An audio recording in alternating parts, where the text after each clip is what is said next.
Rasikam hamsam vilasatmakam audaryakya sudhama sevagatanam misamba bhakti praram yachna yukti vichakshana tvagabiro vaisista sakya sara vandeham tripurarinamakayatim si bhakti vrantinam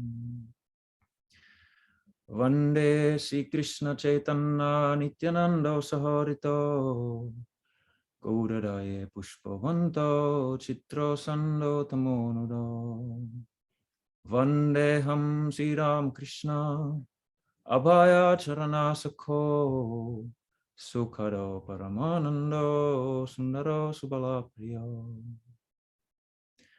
Aho Bhagyam Nanda Gopa Brachokasham Yan Mitram Paramanandam Purna Brahma Sanatanam He Krishna Karuna Sindhu Dinabandhu Jagatpate Gopesha Vapeka Kanta Radha Kanta Namustute Tapta Kanjana Gourangi Radhe Vrindavaneshwari Prishabhanu Sute Devi Pranamami Hari Priye. All right, so welcome everybody. Welcome Kaliyuga Bhavana, Govinda Mohini, Kishore Krishna, Pavan Das, Sakirati and Sham, Sarada, and Brajhari. And during the first class I gave on the series, one devotee asked, like, what's the need for all this psychological stuff and all this kind of like related stuff to bhakti instead of talking about bhakti itself? Like, I don't know, maybe some people felt a little cheated that the title is called the Intentional Sadhaka, focusing on making progress, but instead I was talking about all this psychological stuff. And she was saying, like, well, we're focusing so much on ourselves. Shouldn't we focus on service and focus on Krishna? And that's a fair question, but to answer it in a way that really, I think, brings the point home, I would like to tell you a little story about the British cycling team in the beginning of the 21st century. And, you know, bear with me, sounds weird, but it's a pretty cool story. So in 2003, this guy, Dave Brailsford, was hired to be the new performance director of the British cycling team. And the team had a pretty rough patch for the last 100 years. They had won, I think, one gold medal in that 100 years, Olympic gold medal. And they hadn't won the biggest race in the world, cycling race called Tour de France, once in 110 years, something like that. So this Brailsford guy, instead of focusing on the muscle training and the, you know, all this, whatever relates directly to cycling, he took this different approach. And he called it the aggregation of marginal gains. And his idea was that if he can find a bunch of things in the conditions of the cyclists that he could improve by 1%, that would aggregate to like massive gains in terms of results. And so then he started looking at these different aspects, anything related to the cycling team's performance, not directly the cycling necessarily, but everything related to it. And so they started with the obvious ones, like focusing on the diet, you know, focusing on the outfits that they were wearing so that they'd be as aerodynamic as possible. They focused, and then they got a little deeper into stuff that you might not think at first, like the cyclists like mattresses and pillows so that they would rest better and their, you know, performance would be better because they'd be better rested. And then they even hired this surgeon to show the cyclists how to properly wash your hands so that they would minimize the chance of getting sick, which would affect their performance. And they went so far with this extreme focus on the conditions and environment that they even painted the insides of the tour truck white so that they could detect any like little speck of dust that might affect the performance of the bicycles themselves. And nobody was expecting that the results would come as fast as they did, because only 5 years later in the Beijing Olympics, the British team won like 60% of the gold medals. After in 100 years, they had won 1 gold medal. So 60% of the gold medals. And a few years later, they started winning Tour de France's. And so they won at one, there was a streak that they won 5 Tour de France's out of 6, which was, I think no other country might have never done that before. It was unprecedented. And so it was all because of that new performance director who had this kind of unusual approach. And so how does this relate to my classes then? Or the especially the series or the class that I'm going to give today? Well, it's like bhakti is kind of like cycling, right? And so we are performing at the peak level of our adhikar, hopefully. That's the ideal, that we're doing as much as we can, whatever our adhikar allows us to engage in. But we're also sadhakas in an environment. And so the conditions that we perform sadhana, you could even say our minds and bodies are the conditions that this sadhana is performed, this bhakti is performed. So if we look at the conditions,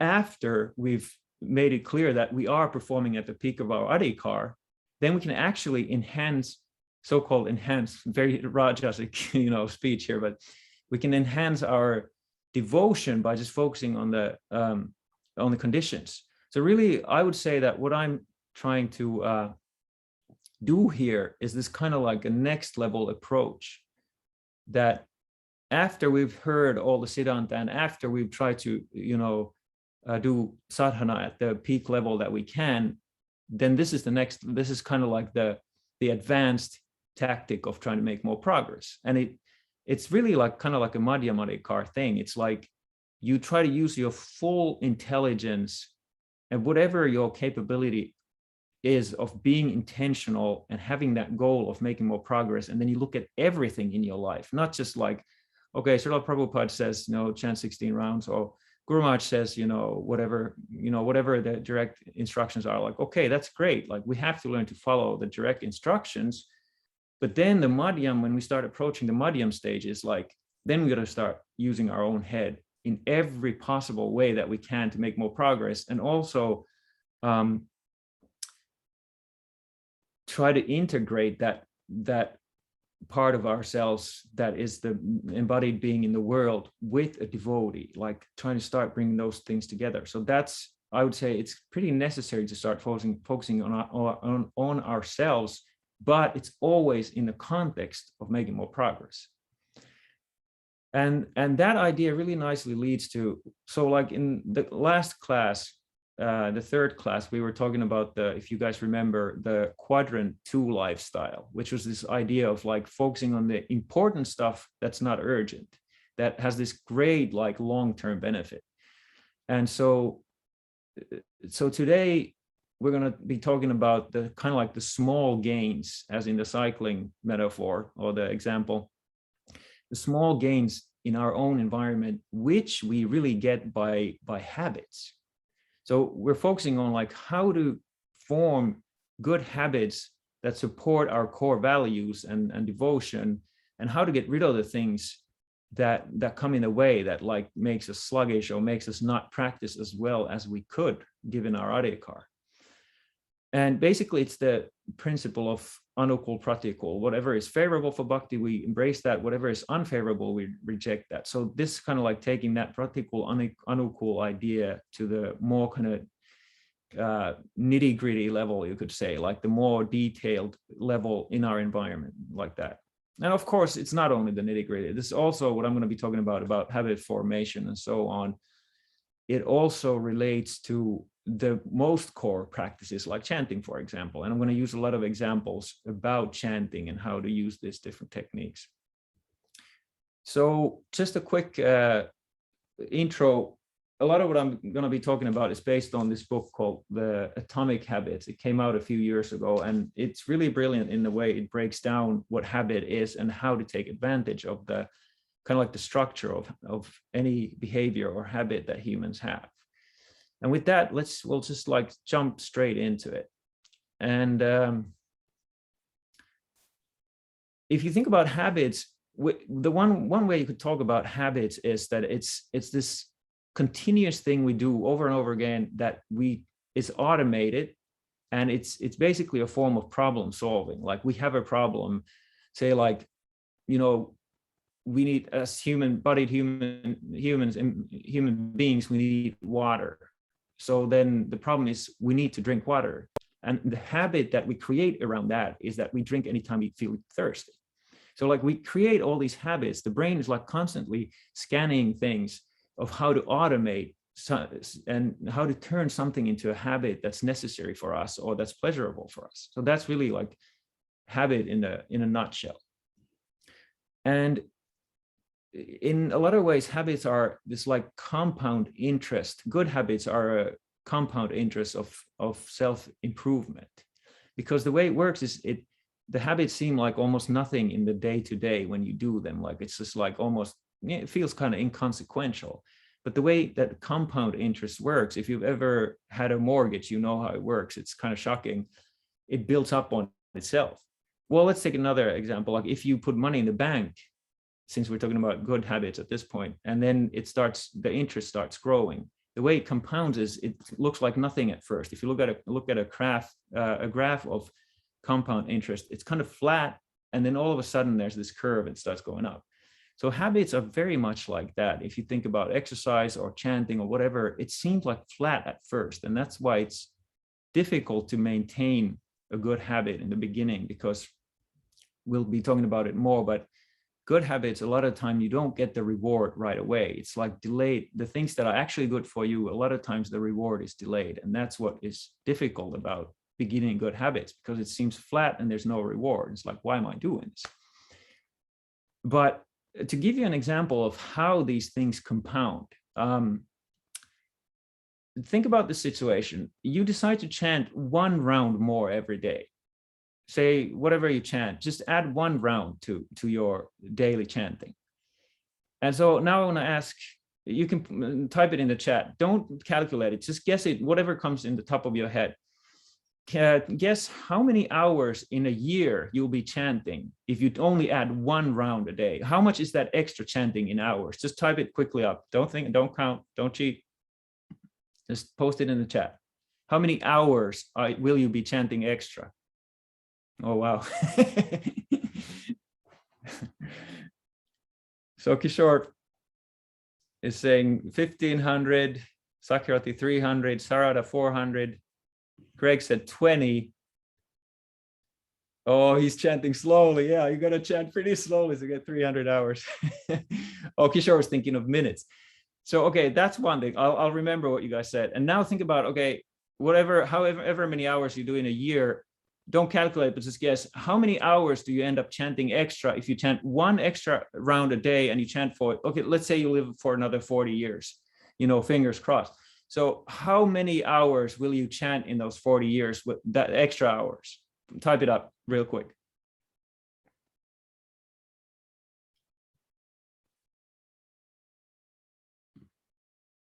Greg says 40 days. Sakyarti says 10,000. Kishore says 10,000 hours. Sakyarti says 12,000 hours. Well, okay, so for a year, one extra round means 40 extra hours of chanting. In 1 year, you'll be chanting a whole work week of Harinam, just from like about 6.5 minutes extra in one day. And for 40 years, for the rest of your life, if you're old like me, it's 90,000 hours of extra chanting from chanting one round extra a day, which means I think it's about 9 months of straight chanting of like 8-hour days, normal work week. So like, this is what compounding, how amazing it is. Like how, when we have that, like when we stare at the immediate situation, it seems like, oh, nothing's happening. But I mean, look at your life, your whole lifespan, 90,000 hours of chanting from only 6.5 minutes a day. I mean, doesn't that blow your mind? And then, but the thing to remember is that the same can be reversed. I mean, think about this. You only spent 6 extra minutes on social media doing some nonsense. That's 90,000 lost hours in only half of a lifetime. to something completely useless. I mean, like, so when you like put things in the bigger picture, you can really start appreciating how this intentionality that I've been talking about for the 4 classes, how it compounds. And like, it's easy to look at the right here and right now and be like, what's the use of this thing? But think about that, like if you can kind of engineer your environment so that you get an extra 6 minutes that you would use on something useless anyway, you take that and use it for chanting, it doesn't really require that much more adhikar, 6.5 extra minutes. But I mean, the compound interest of that habit is massive, 90,000 hours of chanting. And with that in mind, then we can start looking at like let's try to really figure out how to actually stick to our good habits, and how to like decide what habits to form, and what are the bad habits that are taking us away from focusing on devotion. And I want to show you guys a habit, since I love sharing screens. Let's share a screen here. Where is it? So here's a really useful thing of like actually breaking down what a habit is. And this, the behavioral psychologists and researchers and stuff, my understanding is that they break it down in this way. At least this is how the Atomic Habits talks about habit. And I know actually that scientists do the same thing.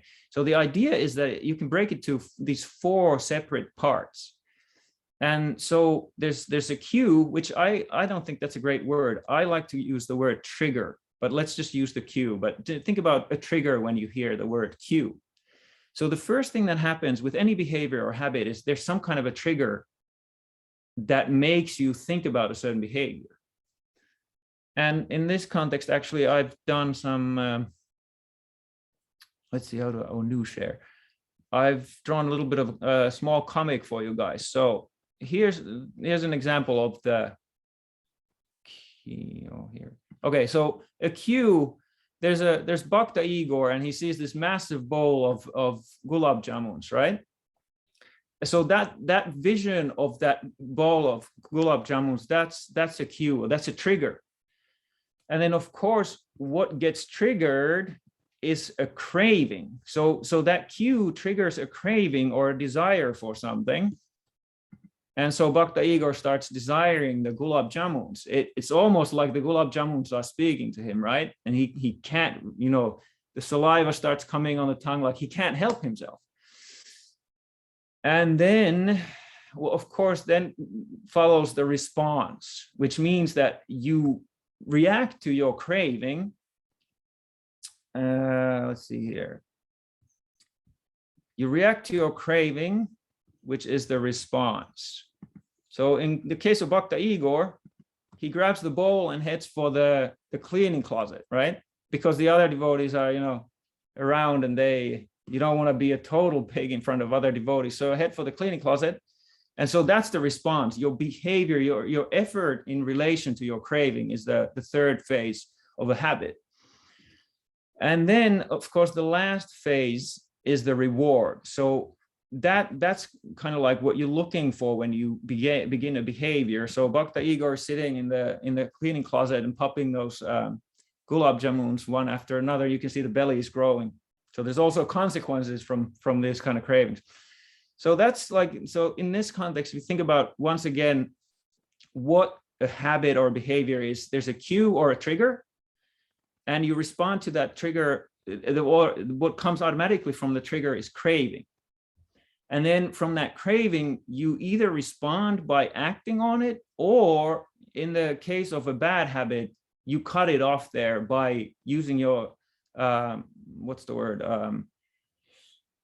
restraint to not act on it. But normally it goes from the craving, you respond to the craving and you act, and then you get a reward from acting, right? So let's get back to this thing here. And so the way to build strong habits is, this is the brilliance of this book, this Atomic Habits, is that you focus on each one of those three or four aspects of a habit, and you try to optimize them so that it makes the habit formation as easy as possible. So basically what it would mean is, the trigger, if you want to start or maintain a good habit, you make the trigger or the cue as obvious as possible. Say for example, if you want to read the Bhagavatam, you want to read more, right? So you place the Bhagavatam on your pillow in the morning, so that when you go to bed in the evening, the cue for reading is very obvious, right? So, okay, the number one rule kind of, for good habits is, first, make the cue obvious, or make the trigger obvious, so that you know, that something goes off in your brain. And then the craving that comes from the cue, make that craving as strong and attractive, or make the habit as attractive as possible, so that the craving is as strong as possible. Because the craving is really a desire. It's driven by desire. Our behavior is driven by desire, and we'll talk about that a little later. But so try to maximize the desire that what the great craving is. So try to crave as strongly as possible is the second rule of creating good habits.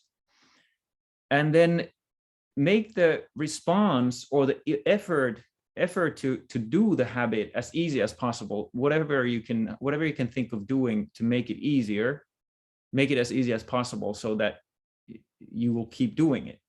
And then the final fourth rule is to make the reward as satisfying as you can.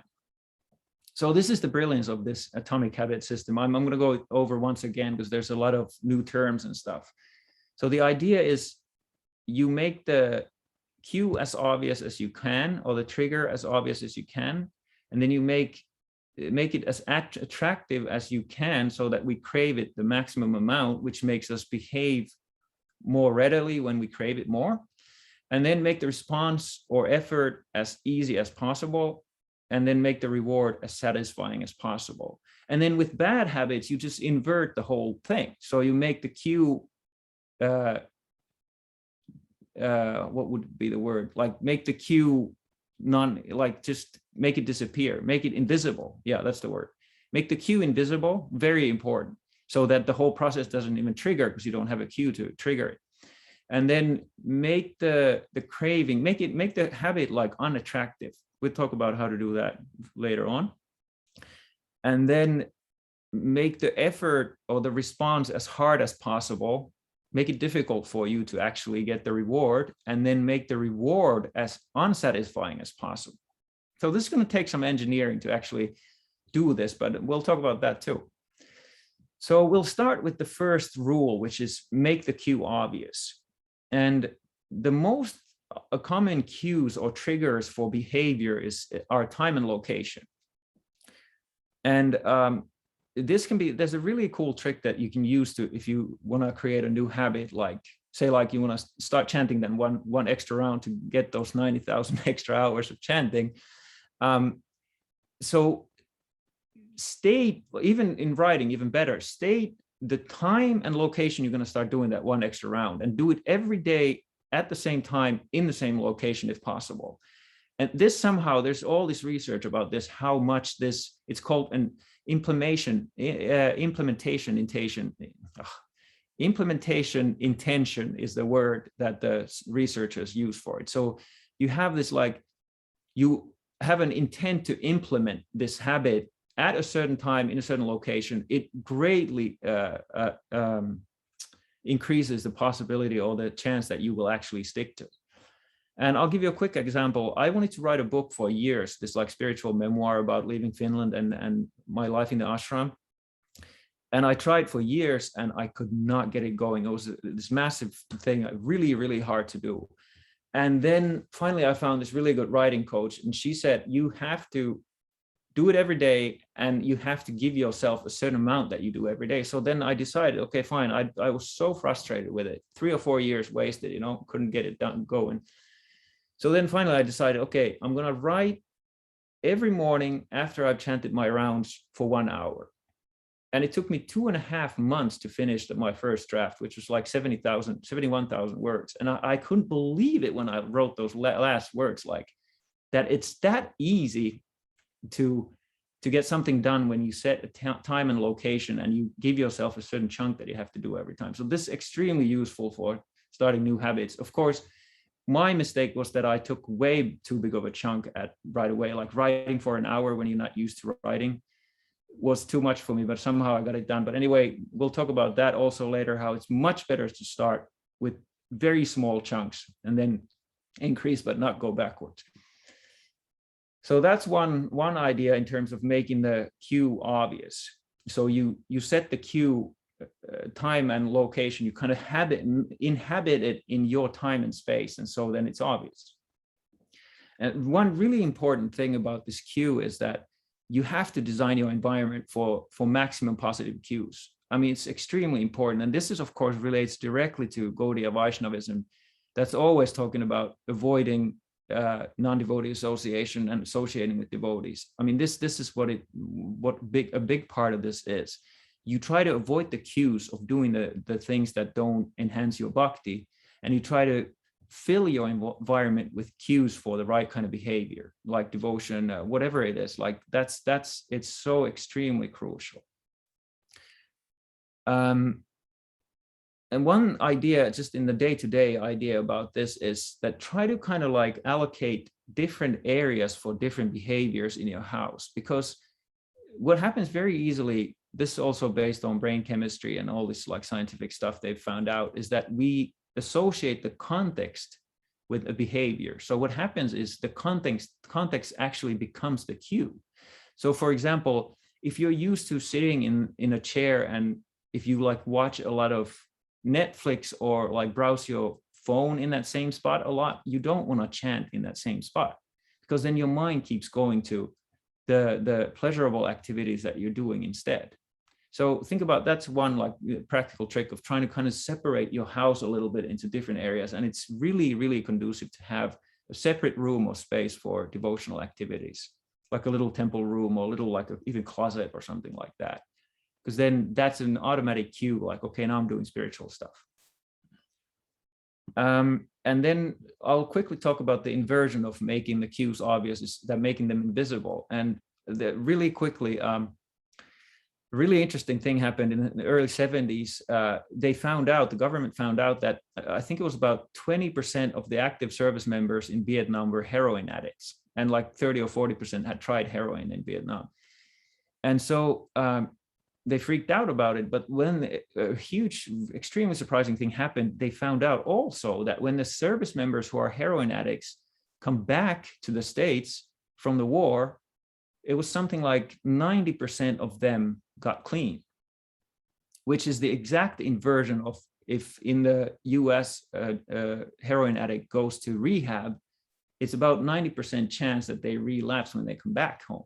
So this completely upended the idea of understanding of addiction that people had at that time in the 70s, because they thought that it's just based on the substance and whatnot. But this finding really, really highlighted how the environment is extremely important for humans and how much it changes us, our behavior. So like, if you know that certain environments aggregate or like, kind of create or make you act in a bad way, just don't go there, you know? Like say like alcoholics, the recovering alcoholics, they never go to bars or even parties that has alcohol in it, because that's a very negative cue for them. And they just know, just to avoid the cue, the whole domino effect won't start. So for devotees, seek good environment. And then if you are in an environment that's not ideal, try to, in any way you can, kind of engineer your environment to be conducive for your spiritual life. Because really, like, self-control alone is a very short-term strategy. You can do it sometimes, but they actually found out in these studies that the people who are really self-controlled, they are actually not that much better at controlling themselves per se, but they're much better at optimizing their environment. And so that is a really, really important thing for devotees. I can't emphasize that enough. Of course, I have very strong personal experience of that. I'll just give you a quick example.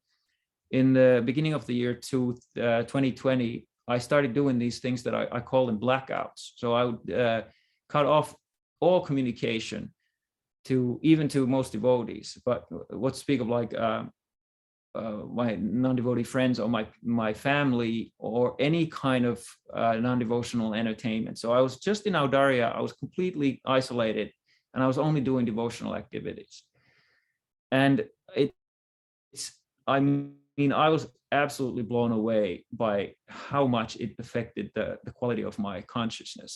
My chanting went like through the roof in terms of quality. And like, I became like a nicer person. I paid much more attention to my wife and my Guru Maharaj, the animals, everything.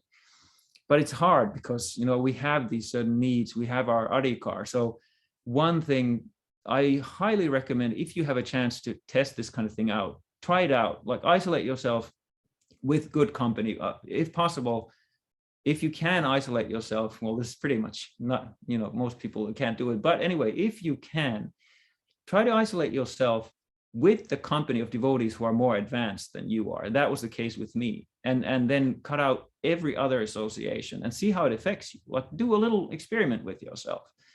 And if you can deal, it's hard at first because you kind of feel these like withdrawals from all the nonsense that you like doing. But if you can deal with the withdrawals that take about a week or so, you'll be blown away. I can pretty much guarantee if you can deal with the austerity at first, the results are just amazing. So that's a great example of how you can like practically actually see how the cues, taking out the bad cues and just filling your environment with positive cues is extremely useful. Okay, let's move on. I have a lot to go through here. Hopefully Kali Yuga Bhavan, I'm not going too fast here, but I have a lot of material to go through, so I'm going to rush a little bit. Not rush, but, you know, intentionally speed up. So the second law is make the habit attractive so that you enhance the craving for the habit. But it's really tricky here because good habits are almost always something that the gratification is delayed. Like, well, I mean, if you think about devotional service, at least in the beginning, we know with our intelligence that this is the right thing to do, but a lot of times we don't feel it, and that's why we don't do it. That's why we're not steady in our sadhana. So like, it's very hard to have a strong craving if the reward is not immediate. And that's one of the cardinal rules of like behavior and habit formation in the material world, is that the more immediate the reward is, the more likely it is that we will maintain a habit. Or it should be said, the more immediate and the more intense the reward is, the more likely it is that we're going to maintain a habit, right? But the tricky thing with so much of these good habits and these sattvic habits is that they don't feel so pleasant at first. And that's what separates us from animals, is that animals just don't do stuff that they feel unpleasant, that they feel is unpleasant. Like I have dogs, and if they don't want to do something, they just don't do it. They don't think about the consequences. But we have the kind of intelligence that we can make ourselves push through the unpleasant stage, because we know it's like the reward is there and we know it. So we do it nonetheless. And in the Gita, the terms are prayas and shreyas. So prayas is something that's pleasant in the moment, but actually turns out to be poison in the end. And shreyas is something that feels like poison in the beginning, possibly, but is actually good for us in the end. So that's like, and this is the constant balancing of the human existence. It's like, we know what to do, what's the right thing to do, but our immediate craving for rewards and pleasure just override that good intention.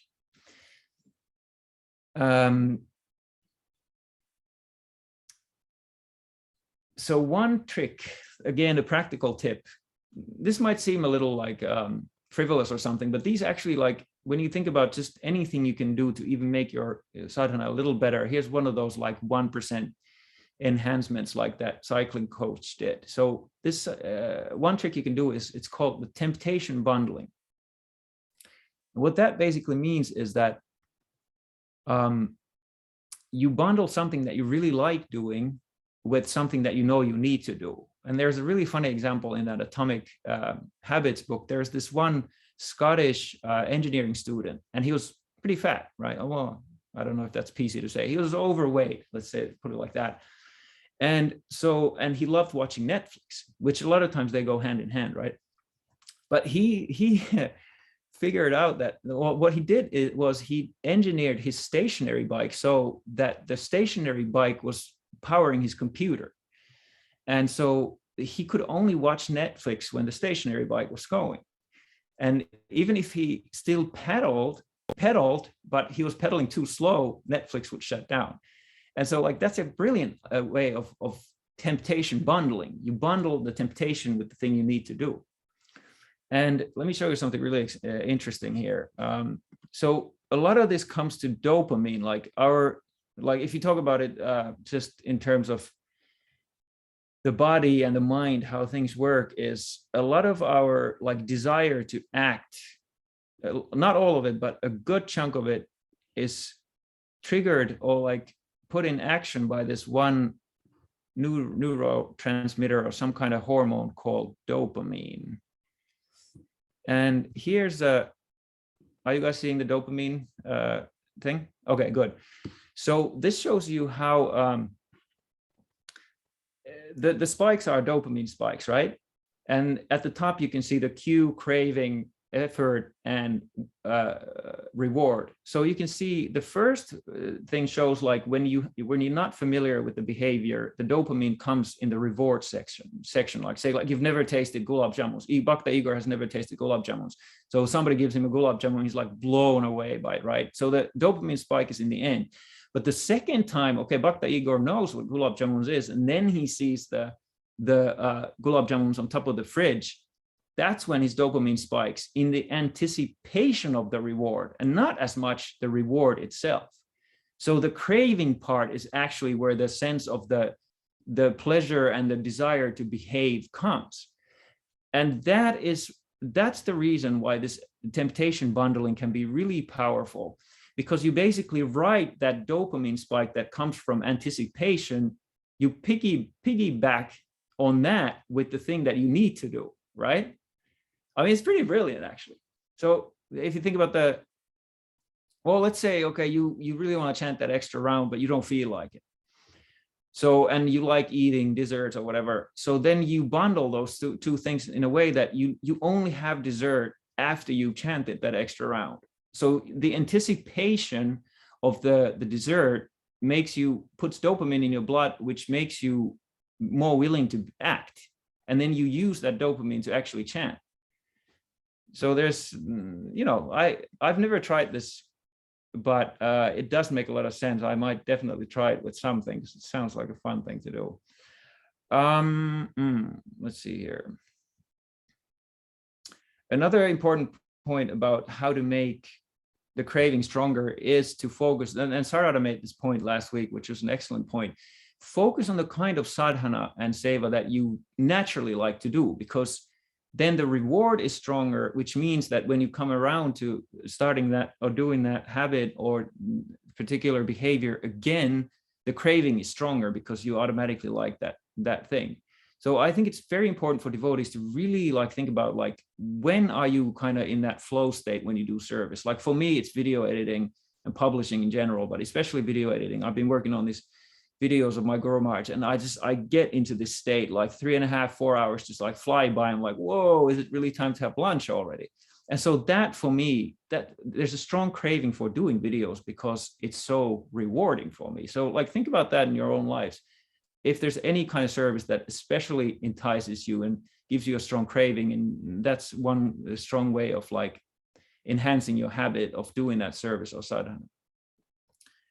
Now, another trick to make that craving stronger is to use peer pressure to make behaviors more attractive. And this also relates to what I said earlier about keeping the association of devotees, because humans are like so strongly herd animals that whatever is the normal behavior and the kind of like behavior that is,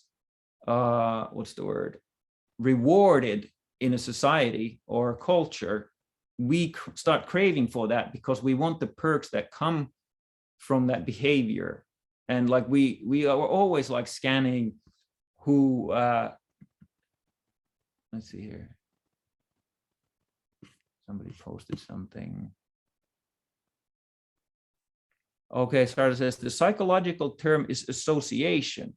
For example, when you associate the feelings of love with your sadhana. Okay, yeah, so association. So the same idea as the temptation bundling is you associate positive things with the things that you know you need to do. And this thing about the peer pressure, so you use the groups, or like you use the tendency to want to conform to the group and to belong to a group. You use that to make the craving, make the habit like more enticing, basically. And again, it comes down to sadhu sangha and avoiding bad association. And we particularly imitate 3 social groups. We imitate the ones that are close to us, like our friends and family. And then we imitate like kind of like the overall mood in society. And then we really imitate people who have power and status, who are like powerful, who have influence. So you can think about how to associate yourself with the right groups, or the right environment, so you get the maximum benefit of having the kind of social environment that pushes you to crave for the right kind of behaviors. And then, of course, the inversion is that you avoid the groups and culture and societies that reward bad behavior and don't respect or give value to the good behaviors that we deem good, like devotional service and sattvic lifestyle and whatever.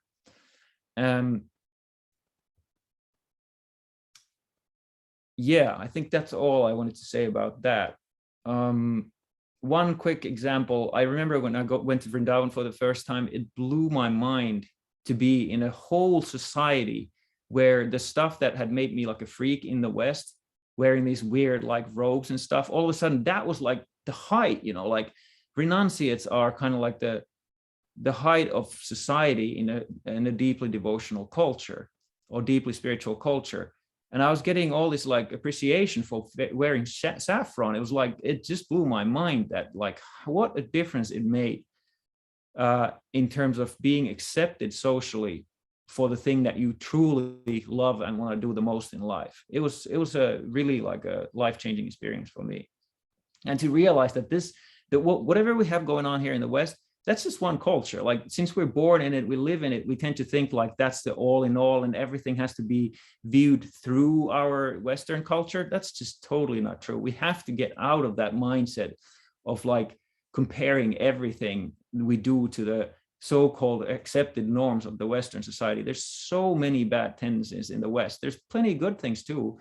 But oh man, if we talk about devotion and dedicating our lives to a higher purpose, and especially a transcendental purpose, the West is probably one of the worst places to live in the whole world, because that's what a lot of the like intellectual where the West is going intellectually. I mean, there's many strands, but if you look at science and philosophy, it's very clear that what they're doing is they're trying to cut off the spiritual or transcendental aspect, the metaphysical aspect from life altogether. They think it's bogus and they want to cut it off. And for us, that's like the worst possible thing that could happen, because for us, you cut off the whole life. You cut our throats, like our heads, our hearts. That's really what we live for as devotees. And so to be in a culture that says that that's just superstition and craziness, it's very, very unconducive for devotion. But of course, there are pockets within the Western culture, since it's so splintered, that we can focus on. The yoga scene, well, obviously, as long as there's a big enough devotee community, that's ideal. As long as the devotees are, like-minded, which is very important as well.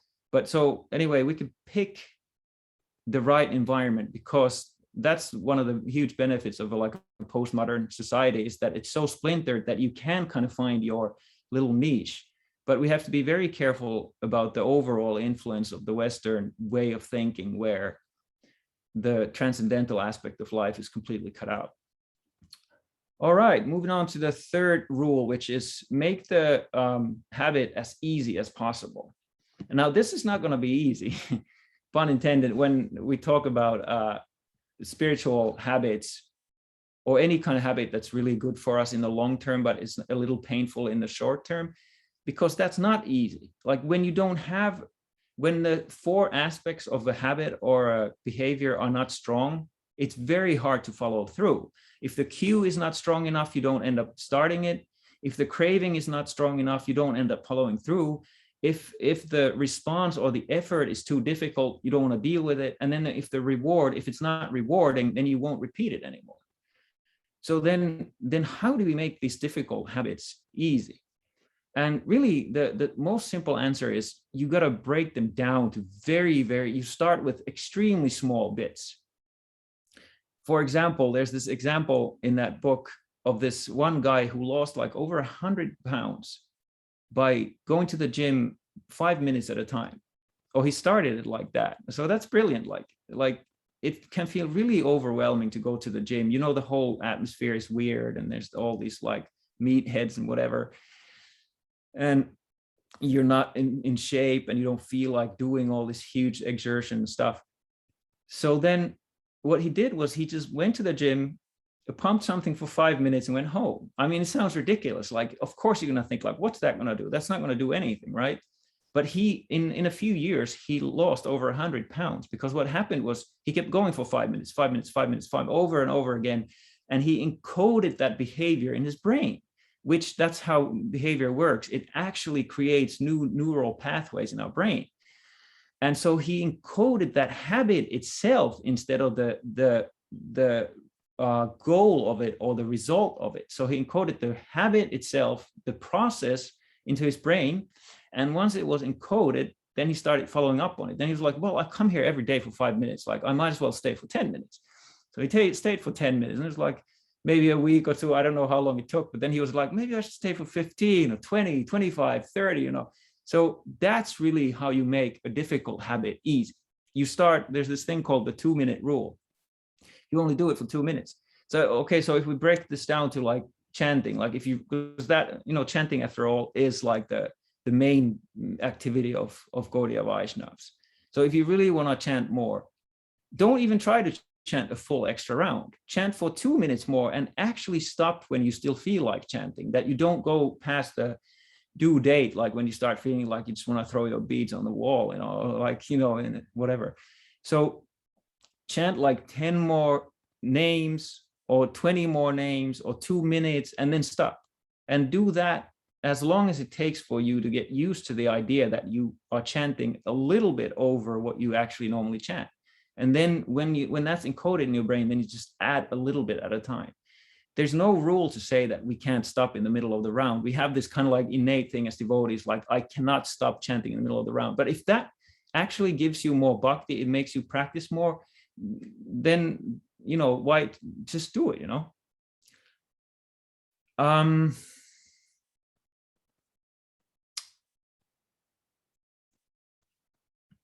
And then in this context also, to make it as easy as possible, it's the same thing applies as what applied to making the cues as obvious as possible, which is that you design your environment so that there's the minimum amount of friction for you to do your sadhana. So for example, if you want to chant that extra round, but you have a very loud spouse in the house, or you have very loud kids or something, then to design the most friction-free environment, you do not want to chant when they're at home. So maybe chant in the morning when they are sleeping, or like find a time when you can chant when they're not disturbing you, and creating more friction for you to keep up the habit.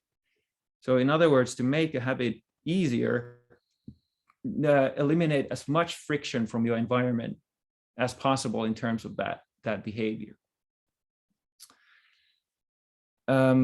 Another important thing is we have to be careful when we try to start a new habit. There's two things really when you start something. There's motion and action. And just quickly, what that means is motion is like when you, like, for example, do research about the benefits of meditation. You can spend your lifetime just doing research about the benefits of meditation, all these different angles, how it's good for you and stuff, but you never end up meditating or chanting in our case. So that's motion. And it's really easy. And then action, of course, is the meditation or chanting itself. So it's very easy to kind of cheat yourself when you start a new habit, that you're actually doing the habit by only doing the motion of the habit and not the actual action. So just a quick thing, be aware that you might try to cheat yourself that you're actually doing a new habit, because it's easier, again, to do the motion rather than the action.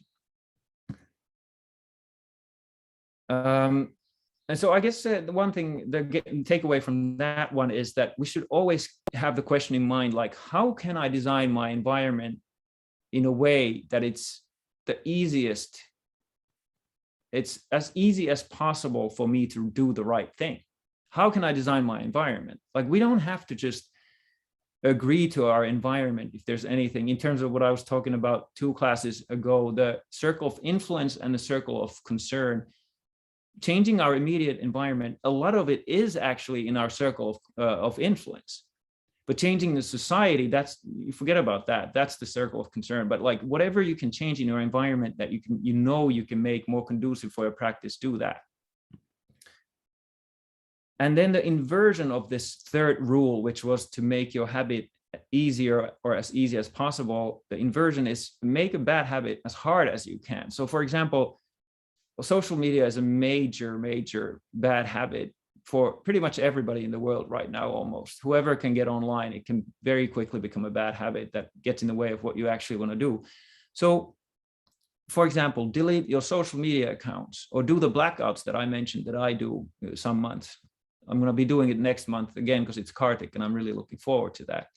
So delete the social media apps from your phone.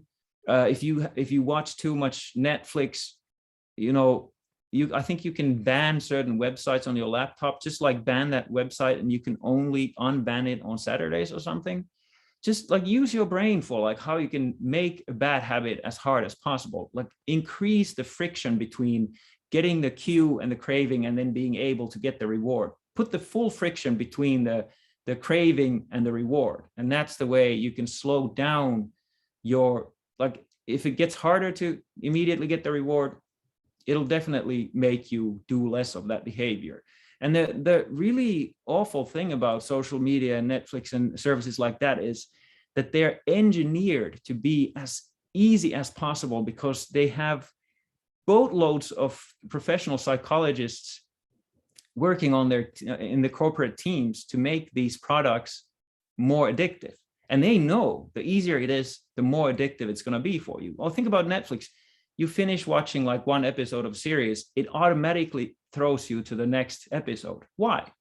Is it just because they want to be so nice to you, that they're such, great people that they want to be nice to you? No, they want you to binge watch. And they do all these things. Social media is a great example of the same idea. They have these, just quickly about social media, they have these 4 phases of a habit honed down. I mean, they know everything about human behavior and how to exploit the weaknesses of our behavior.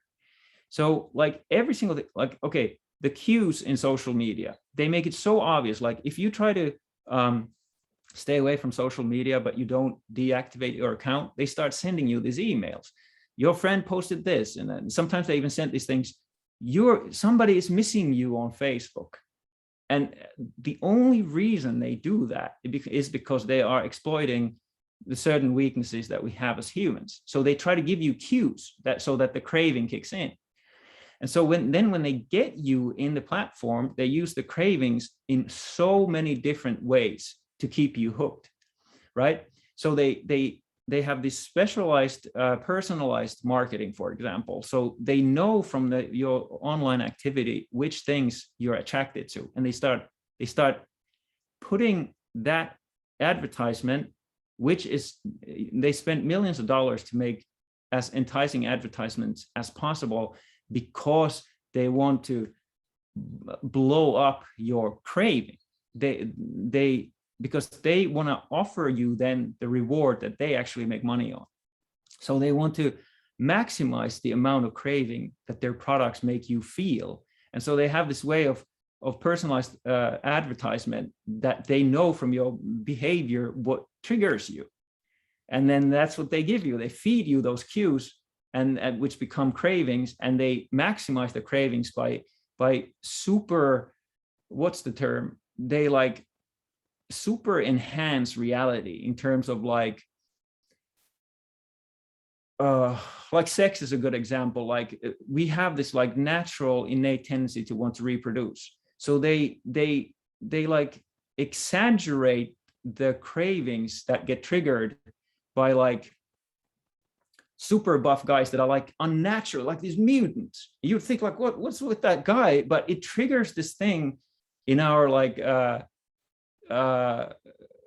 instinctual systems that we can't stop. And the more exaggerated that cue is, the stronger the craving is. So you have these dudes that look like some like Hulk or something.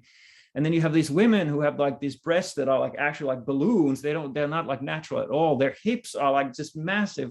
And it's this exaggerated form of reality, because the greater the exaggeration, the stronger the craving.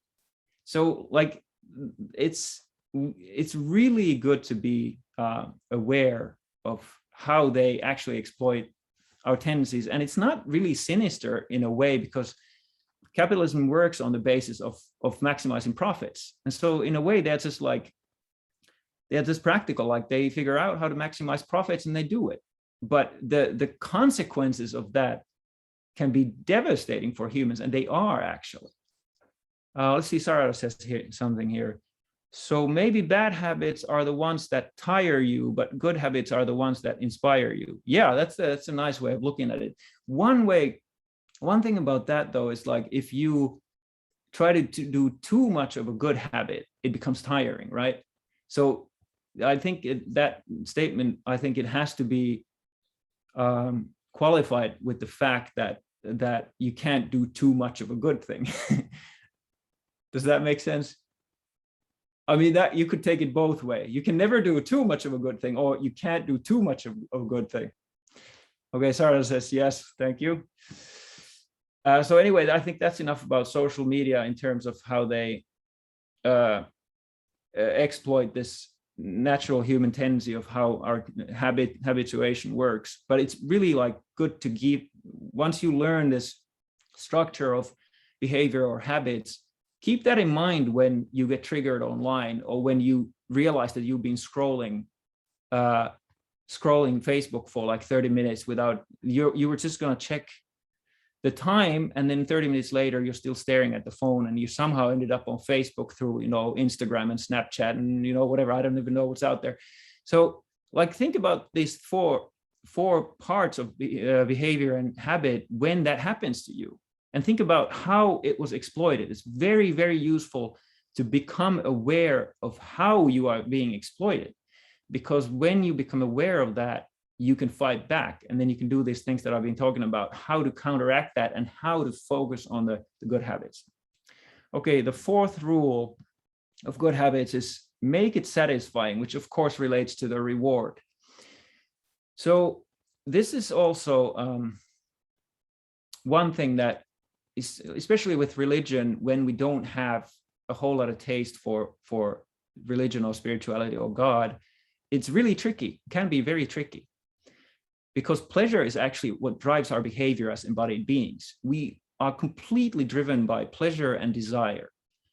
And the Gita is like so radical because of that, because it says, matcha sparsas tu kaunteya sitoshna sukadukada. It says like, forget about all these dualities of pleasure and pain. Like you're constantly trying to run after pleasure and, avoid pain. Forget about that and just,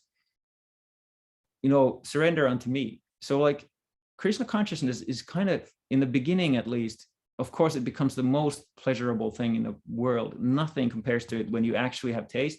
But before you have taste, Krishna consciousness short circuits the way humans act as embodied beings, which is that we always seek for pleasure and we always try to avoid pain. And we have this like immediate brain, that, you can look at it from the evolutionary point of view, which would say that we grew up or we like evolved in an environment that was extremely immediate, and it was in our actual interest to have this immediate craving for pleasure.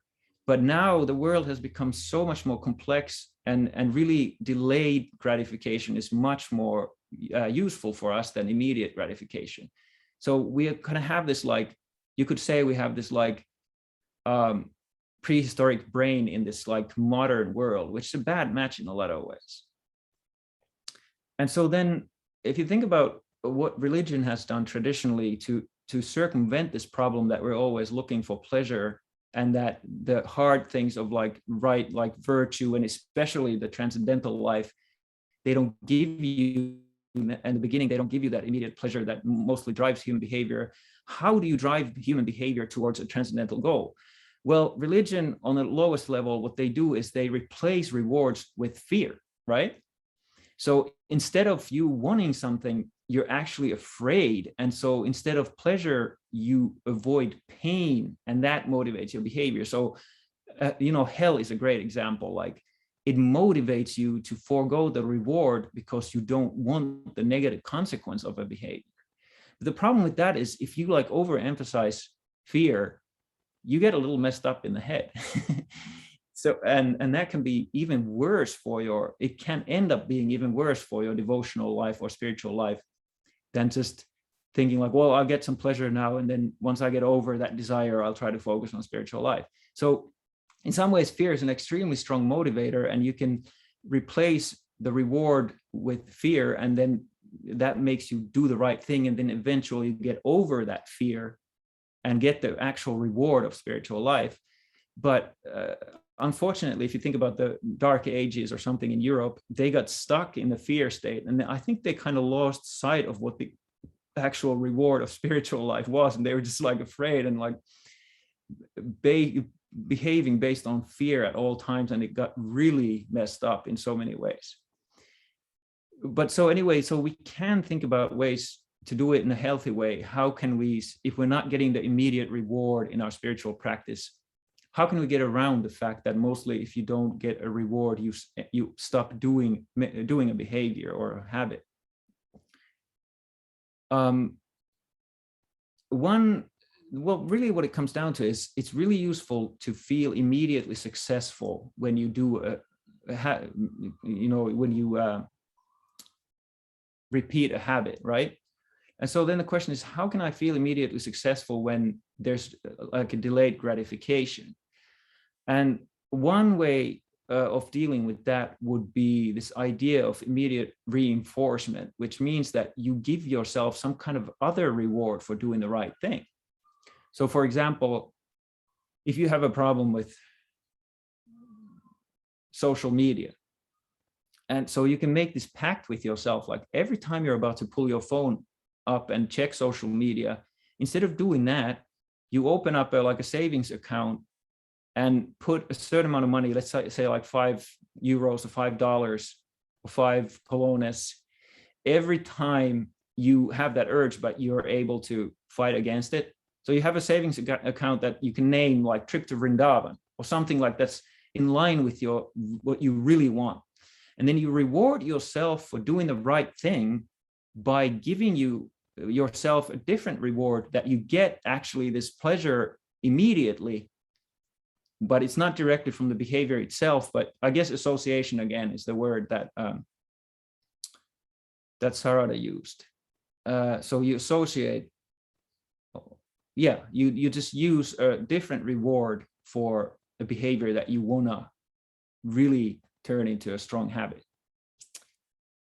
And another way of doing that is, I like this one, it's habit tracking. And that also tracking your habits when you know you do the right thing and you have some kind of visual indication that you've done the right thing and you keep doing the right thing, it's really actually gives you pleasure in the immediate. So for example, this famous American comedian, Jerry Seinfeld, he kept himself going with writing jokes every day by having a big calendar on the wall, and he would mark an X every day. He would cross out every day that he would write jokes. And then it became a matter of pride for him that he wouldn't break the chain, so that there would be no gaps in the X's in the wall. So there's many ways of tracking your habits, but just to have the visual cue, excuse me, the visual cue that you've kept up with your, oh wow, I've been sharing my screen here for 30 minutes. That you have some kind of visual cue that you are actually making progress. The feeling of making progress is extremely rewarding in itself. So that's a very cool little practical trick.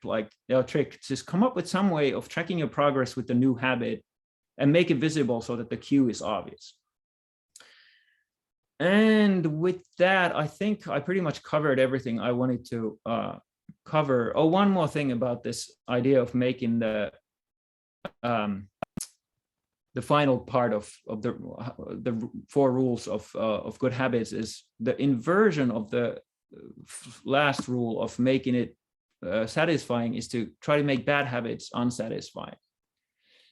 And that is, for example, you can use these things there's this thing called the habit contract, for example. So you tell your wife, okay, let's sign this paper. What I'm saying in the paper is, if I spend more than 15 minutes on social media, unless it's devotional, like, if it has a real devotional purpose, if I spend 15 minutes or more on social media any given day, I'll give you, make the stakes high. I'll give you $100 every time I do it, And so that way you can actually make the behavior very unsatisfying or unrewarding, because you lose so much by doing that behavior. So that would be the inversion of the last rule of making your habits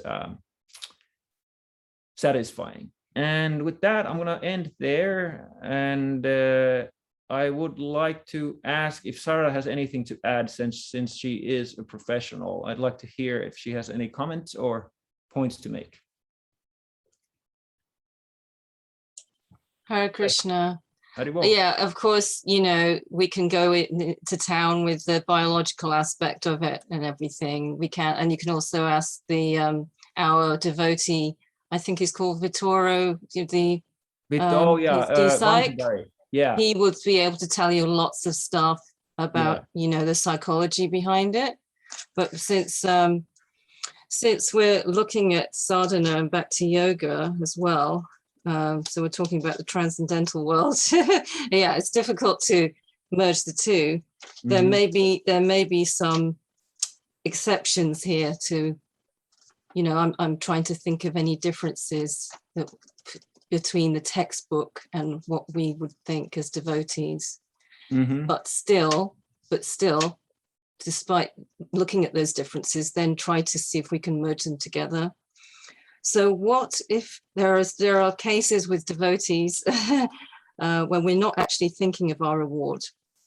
I mean, we're not consciously thinking of our reward, are we? No, I guess we shouldn't be, right? That's right. Yeah. Yeah, like bhakti is its own reward. Yes. Bhakti for bhakti's sake, as the Guru Maharaj is always saying. Exactly. The way I look at that, though, is that is the ideal. Like, how many of us can actually say that we could go on chanting 64 rounds without any taste? Yes. So you'd have to have God's grace as well. That's another thing, to give you these ideas. So you're not even actually having any intentions. Many devotees may have God's grace. Something may come to them, and then they get the taste for that, and they can look back, as you say, you can look back and see that did work for you. Yeah, really, like everything I've talked about for these 4 classes, all this information is completely useless for somebody who actually has taste, because all I'm trying to do is to think of any way that we as like Anishta Bhajan Sadhakas can do to make more progress. So I think that's a really good point. Like, the actual reward of devotion is reward. The process itself is the reward. And there's nothing exterior or ulterior to that we're looking for, which is such a beautiful thing, because then we're not like conditioned or we're not dependent on anything other than bhakti when we get to that point where the process itself is the reward. It's a beautiful thing. Yes. We think of it as a beautiful thing, because it is more attractive than reading the textbooks. Right. So therefore, we act as devotees first with thinking about the beauty and the selfless desire, not intention. And then we can always refer back to the textbooks later, afterwards, if you see what I mean. So we're starting from the bhakti viewpoint, not starting from an academic viewpoint. Even though I was an academic, I'd been brought up by the Bhagavad Gita first. So, which is interesting. But, and then I was wondering why I was becoming bored with the academic viewpoints and what was missing. There was something missing from this.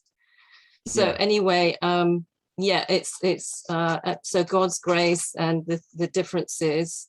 And also, as you're saying, that to make it more attractive, try to use as much as you can of the two brains, the logical and the creative. Yeah.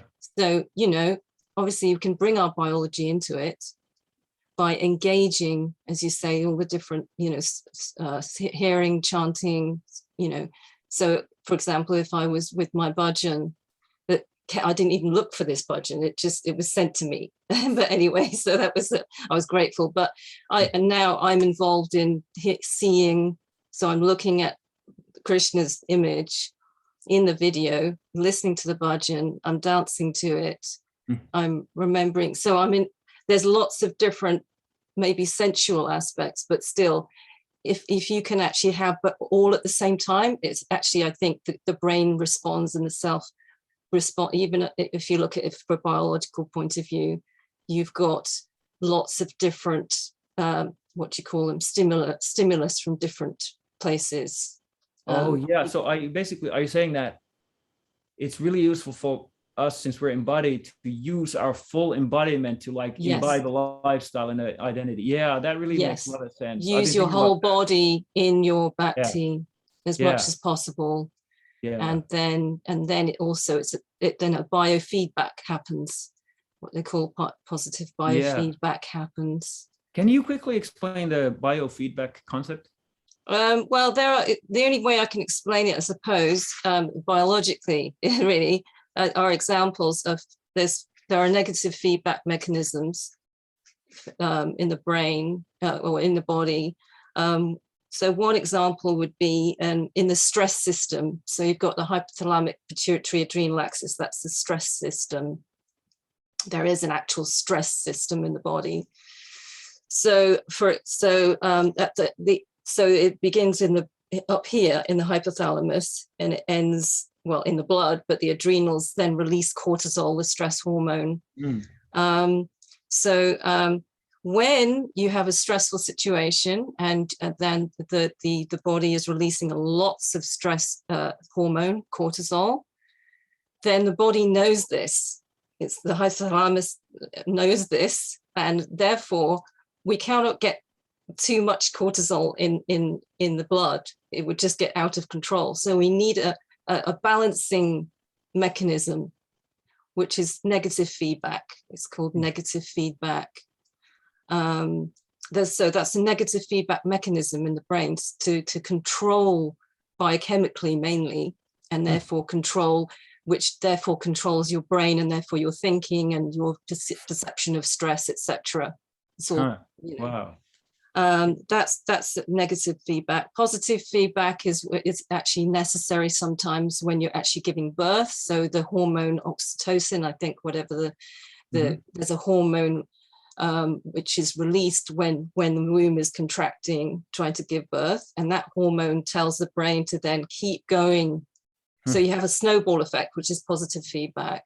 Right. So it moves basically. And yes. So that hormone gives rise to more contractions, and the contractions gives rise to more hormone.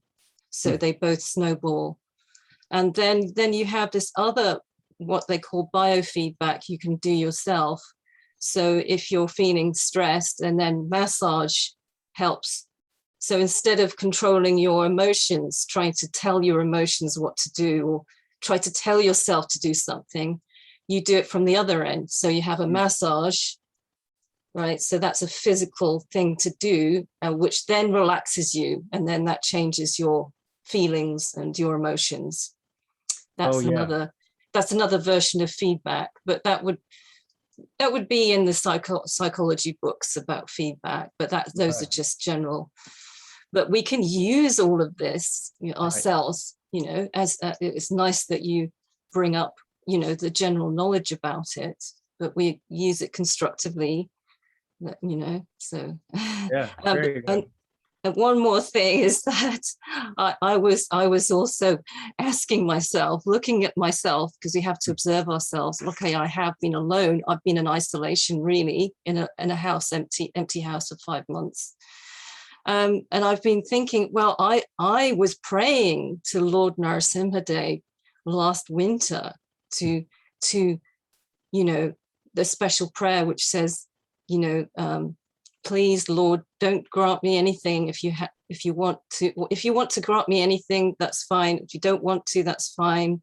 But let me be at your feet and let me pray for nothing material, just at your feet. Let these material desires fall away. But yes, of course, we can't just function with completely no material desires, really, in reality.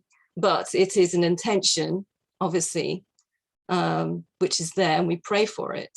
Mm-hmm. And then I came here to England, and then I had all these material attachments. I was in a changed environment, as you're saying about the environment. Mm-hmm. My environment changed.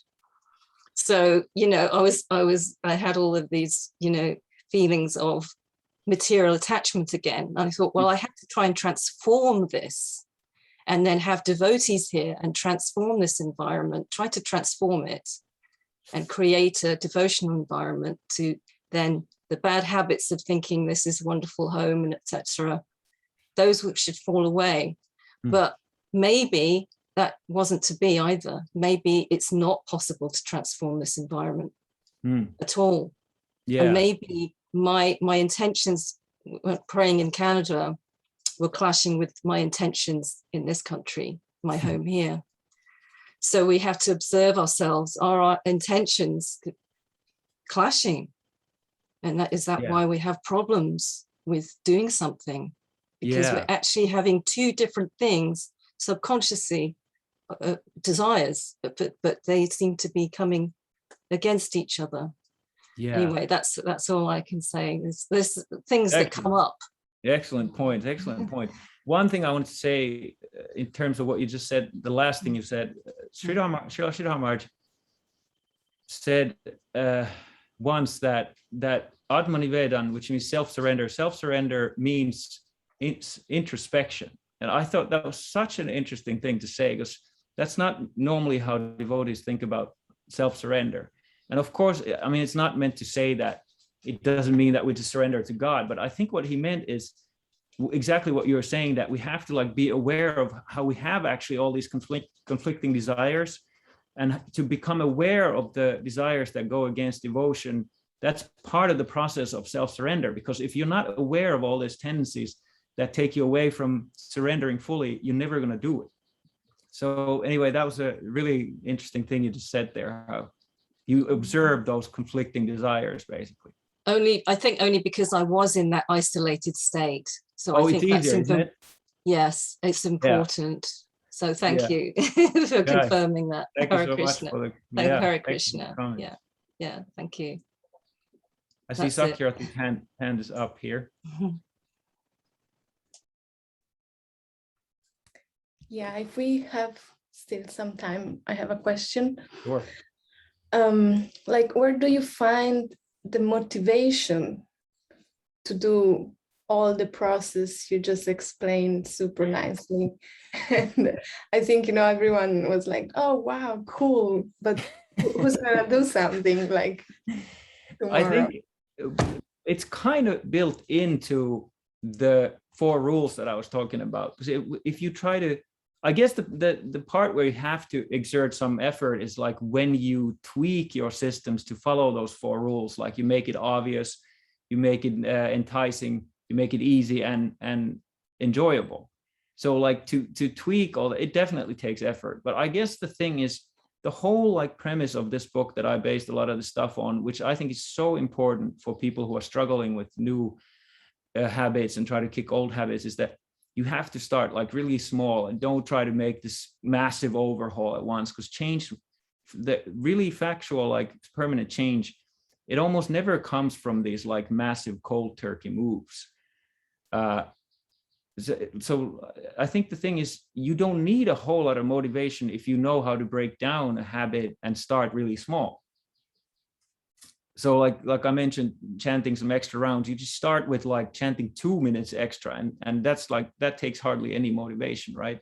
Or if that's too much for you, start with like 1 minute, just to get your brain encoded and you get used to the idea that, okay, if I normally chant like say like 6 rounds or 8 rounds, I'm just doing 1 minute over 8 rounds. And then you get used to that idea, and then you like gradually add to it. I think it's really important to be patient, because if you try to like bite too much, and I'm like so bad at this, I always go overboard. But if you try to do too much at once, it's not sustainable. Basically, it's just doing it out of greed. You want to be better than you are. You want to be more than you are immediately. You want these like immediate rewards. It's just another form of that very kind of Western problem of like wanting these immediate rewards. And so that's, I think, what I would say. Just do it, go slowly, but be steady. So Kamalaksha always tells me, like, when I joined the ashram, he was always like, slow and steady wins the race. Slow and steady wins the race. Well, I did prove him wrong on that one, and I get much pleasure from it. I hope he's listening to this class at some point. Anyway, thanks for your question. That was a very good point. So I would say just start small and be steady. And then Greg is saying in the comments, Padmanabha Swami made a similar point yesterday during his Istagosti session, describing our need for a combination of attention and acceptance in our daily sadhana. Yeah, that's a very nice point. Yeah. Acceptance, and I would add to that, probably that's already baked into that answer, but the thing of like attention, acceptance, and patience. We have like the rest of eternity, so although it feels like we're not making any progress, we have plenty of time to do it right. So we be generous with yourself, but know that you're moving forward. Like, make sure that you're actually moving forward, and that you're not stagnant, but you're thinking that you're, just because you're so-called balanced, that you're doing something in terms of devotion. Balance is really important, but if you always have to lean forward just a little bit, I think I made this point in one of the classes, that's the I guess what Maharaj was saying yesterday. It's kind of like the same principle, that balance, if this is balance, it's stagnation. But if this is balance so that you have to step forward so that you stay in balance, that's progress. So I would say there's 2 kinds of balance. And I see Kishor's hand is up. Go for it, Kishore. I was thinking about this actually the past week when you were talking about kind of observing when we enter into the flow state in our sadhana, and trying to organize our life around that, and trying to invoke those moments. And I was thinking about the flow state in relation to eagerness and patience, because as a sadhaka, we're encouraged to try to cultivate those qualities. And usually it's spoken about in more of kind of a long-term disposition, but I was thinking how those 2 qualities seem to come into play together in like the moment of a flow state. There seems to be both like an eagerness and a patience. And I was reminded of it as you were speaking about the importance of trying to cultivate patience with all these things. And but yeah, the ability to try to create those flow state moments, that I think that's very important to find that balance of eagerness and patience. Yeah, that's interesting. I've never thought of there being patience in the flow state, because the way that I naturally seem to think about it is that when you're in the flow, you are like so present. The patience not only means that you want something in the future, but you don't act on it because you know that you just have to be patient and wait. But when you're in the flow, I've never thought of that you can be patient in the flow. I'd be interested to hear just quickly from you, like how do you see it? Like, how is the patience part of flow? I guess like the goal it doesn't have to be immediate. Like how you spoke about when you do video editing, 4 hours will go by and you don't even realize. So there's kind of that, the patience of creating something, you know, you're willing to let it take as long as it needs to take because it's, you know, you're very involved kind of in the beauty of it. Oh yeah, I see. Yeah, that's interesting. I never thought of it like that. That's an interesting point for sure. Yeah, thank you for the comment. That reminded me of something, and that is that when you're in the flow state, that's what I was talking to Sarada about earlier, is that the process becomes the reward.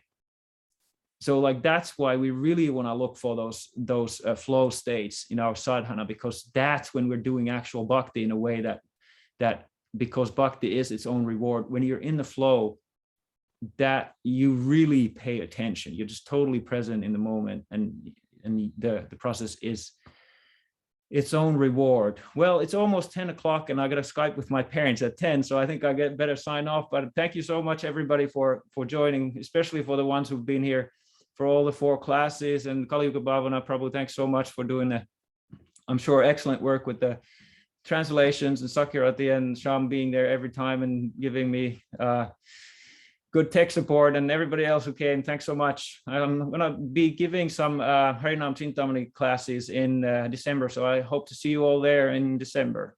Gaur Haribol. Gurunistha Prabhu ki jai. Jai.